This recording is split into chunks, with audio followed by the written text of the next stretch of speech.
క్రీస్తు యేసునందు దేవుని పిల్లలైన మీకందరికీ కృపయు సమాధానములు మెండుగా కలుగునుగాక. ఈ ఉదయము కొరకు ప్రభువు అనుగ్రహించిన తన జీవపు వాక్కు. యెషయా గ్రంథం 63 అధ్యాయం 10వ వచనం.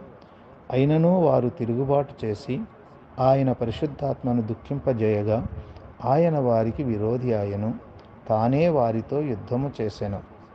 పరిశుద్ధాత్మ వ్యక్తిత్వం. పరిశుద్ధాత్మ అంటే పరిశుద్ధతకు కర్త అయిన ఆత్మ అని అక్షరార్థం. ఈ వాక్యభాగం అంతటిలో పరిశుద్ధాత్ముడు తనకంటూ ఒక వ్యక్తిత్వాన్ని కలిగి ఉన్న దైవిక వ్యక్తిగా చూపించబడ్డాడు.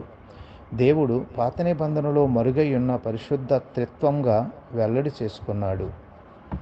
బైబిల్ పరిశుద్ధాత్ముని సంపూర్ణమైన దైవత్వమును మాత్రమేగాక ఆయన వ్యక్తిత్వాన్ని కూడా తెలియజేస్తుంది. ఒక వ్యక్తి వలె పరిశుద్ధాత్ముడు పనిచేస్తూ ఉన్నాడు. అది మనం గ్రహించాలి.